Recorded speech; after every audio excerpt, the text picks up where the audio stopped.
How can anyone say this is easy to draw?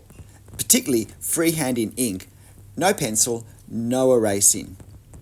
Can I say we think this is so hard because we focus on the end result and we see a fairly detailed, complex building or drawing, and we focus on that finished result rather than the process in drawing it. And process in drawing is the key. We need to understand what we're doing and why we're doing it. Watch me draw this picture of the Berliner Dom and explain my process, the understanding that allows me to draw it, and how I believe you could shift your understanding to find this subject become much easier than you think.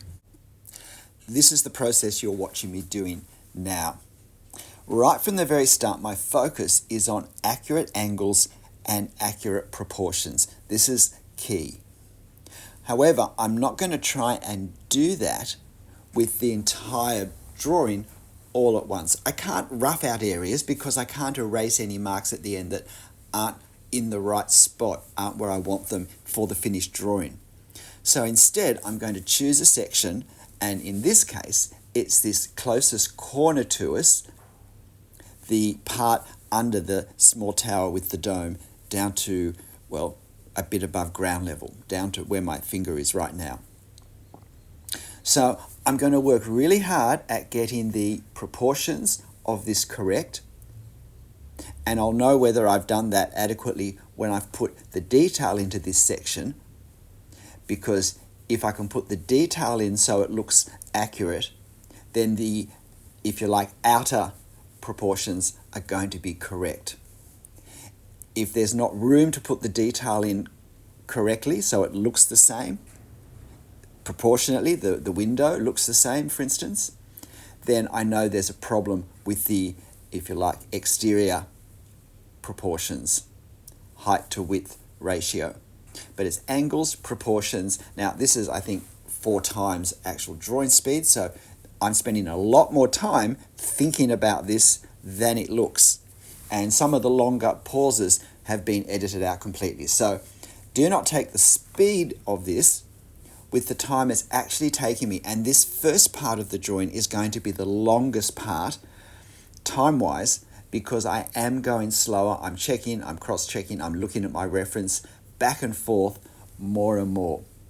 So accuracy of angles and proportions, drawing an initial part really accurately because it's going to become my ruler. This front section I will be measuring all sorts of other parts of the drawing from. I'll be firstly measuring on the reference, and then I'll be measuring on my drawing. And it doesn't matter whether I draw larger or smaller, because I'll be aligning horizontally and vertically parts with what I have drawn with parts that I haven't yet drawn.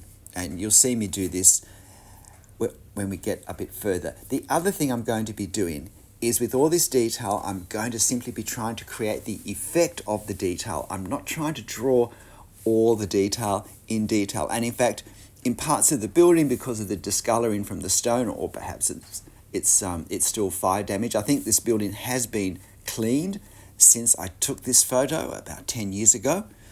But there is still, anyway, a lot of dark build-up, which does obscure some of the detail. But that's not a problem, because I'm not trying to draw the detail. I'm trying to create the same feeling in my drawing that we get visually when we look at this. We actually don't see all the detail anyway. It's too small, we're too far away. Often we create the effect by shadows. I have a whole playlist on this in a range of subjects, including architecture, so you might like to look at that. So you can see I've established this first section, and now what I'm doing is I'm moving into another part, an adjacent part. Now, a lot of the actual line work is becoming faster because I've become familiar with the sorts of architectural details, decorations, the way it's happening. So that means I can move faster than I did in the first section. But all the time, every time I start something new, I look on my photo to see where that lines up either horizontally or vertically with something I've already drawn in the photo, and then I do that same thing on my drawing to help me reference it. So you can see how I'm representing the architectural decoration there on the architraves and overhanging cornices. It's important that we do all of the overhangs in a two-point perspective scene such as this. We can see where parts of the decoration comes out further or goes in deeper than other parts of the facade. These are really important to capture. Another really important thing to do is to reserve the space. It's not to draw more of a certain part than we can. Now, I haven't started to draw the trees, except the tops of the trees where they provide the stopping point for what we see of the building. So I have another little bit of entablature that comes out with two columns now supporting the main entrance, and look at the trouble I'm going to try and get this angle correct and to get the arch correct. What I'm particularly doing is I'm looking at the width from, if you like, the flanking two inner flanking columns, the width that is on the reference, and comparing that to that width somewhere else on the photo, and then I can do the same thing in reverse in my drawing. I can look at the width of that in the part of my drawing that I've already done relative to the width I'm going to need it to be in the photo, if that makes sense, and use that to position it in my drawing. You can see there are some figures there, statues, and I've very roughly tried to create the effect of sculptures. I haven't tried to draw the figures. If I tried to draw the figures, it would be very clear that I'd drawn two very misshapen figures. Instead, I want to create the effect of an architectural sculptured figure as a decoration on the outside of the building.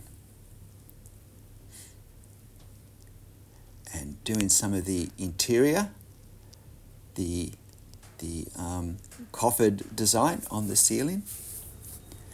Notice that shield over the top of the center of the arch where the keystone would be, that decorative shield.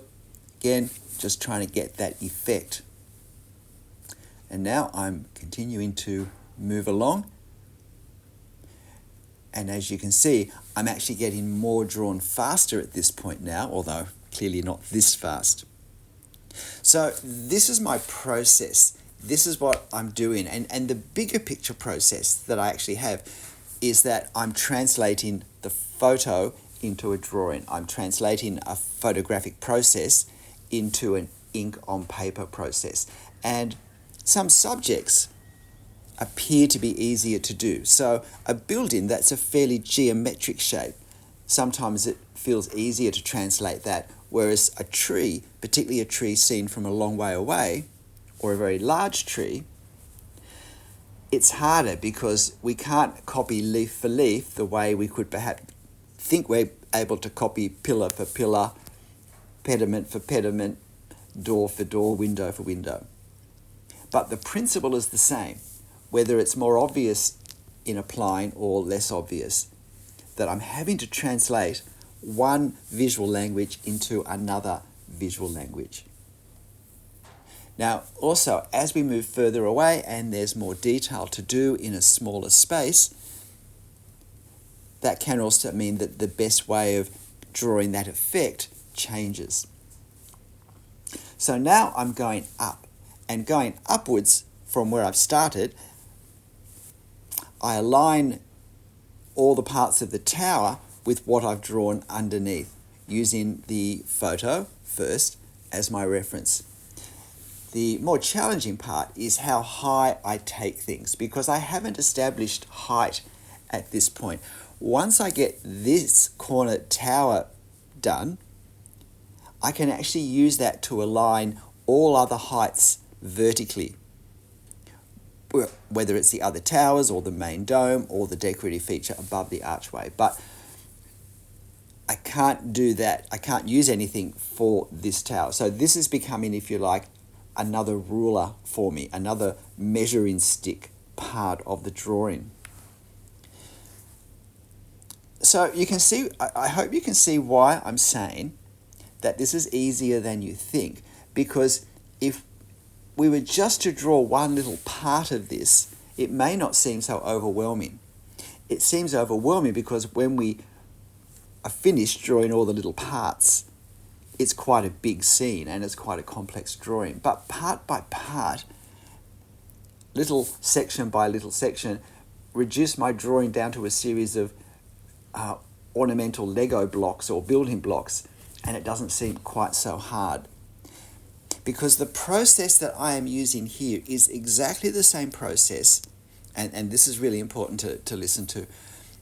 The process I'm using here is exactly the same process if I am drawing a very simple little house, a little simple Australian country cottage that's basically a rectangular box with a simple triangle gable end pitch roof in the middle with one door and maybe one window on each side, seen from a very straightforward 1 or 2 point perspective angle.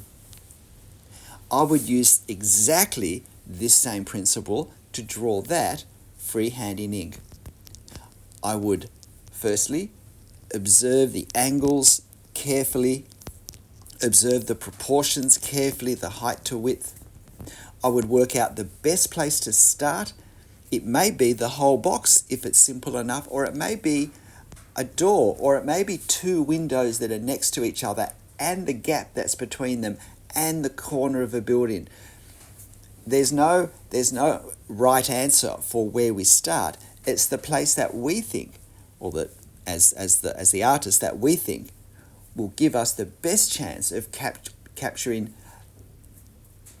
an accurate representation of what we see in the reference, to use then as a reference point, as a marker for the rest of the drawing.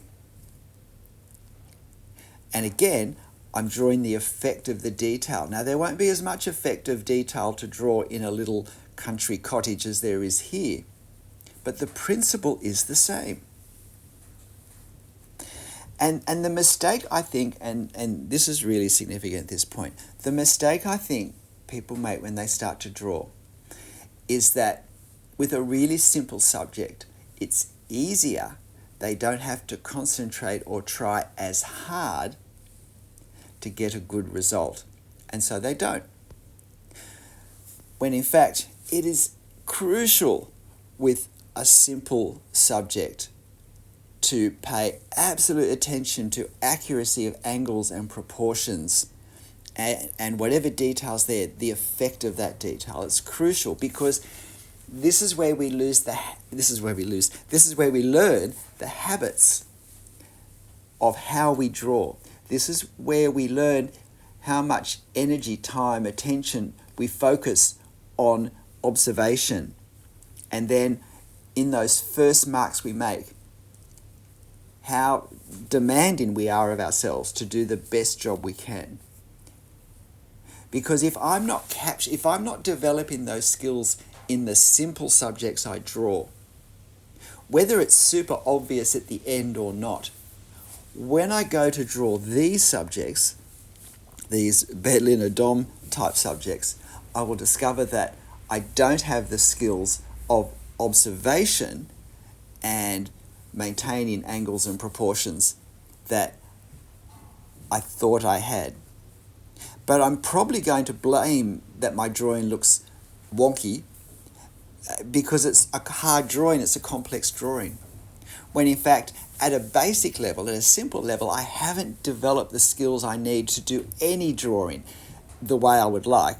It's just that the impact of perhaps that lack of attention, that thinking it was okay and rushing on, that lack of attention isn't as obvious in a simple subject. A simple subject is more forgiving. Things can be not quite so right and not look too wrong. Whereas a scene such as this, there's a lot of pieces that have to fit together, and particularly as we move away from our starting point, if we haven't kept them tightly accurate in angles and proportions, we're going to have problems that become more and more obvious. Whereas if, when we start to learn, we're really, really tough on ourselves in terms of going slowly and nailing the angles and nailing the proportions, and by checking afterwards, by checking the angle with the reference and our drawing, by checking the proportions, by measuring the height to width ratios on our reference and then measuring those on our drawing. We don't have to be drawing the same size, of course. We can make our drawing larger or smaller, but the height to width ratio of things should be the same if our drawing's in proportion. If we learn to nail that in our simple drawings, we'll discover that when we do a drawing such as this, it takes more time, but it actually doesn't demand a different skill. It's not harder in any qualitative way. It's just that we're doing those same things for longer, and perhaps where our building blocks, if you like, are smaller and more detailed and take longer. But what we're doing doesn't change. My process of understanding my drawing process of translation and my process for starting and expanding and finishing a drawing is no different for this than for a simple box cottage. And that's why it's important that when we do the simple subjects, which is what we should do at the start, we're absolutely ruthless in critiquing them and marking them and finding where we haven't been as accurate as we would want to be. And it's easier and faster to hone those skills of observation, of critiquing, of doing again and doing it, overcoming the problems that we had in the first place. Much faster and easier, a much quicker learning cycle with simpler subjects and simpler drawings than in a complex scene such as this. And sometimes the complexity can mask problems as well.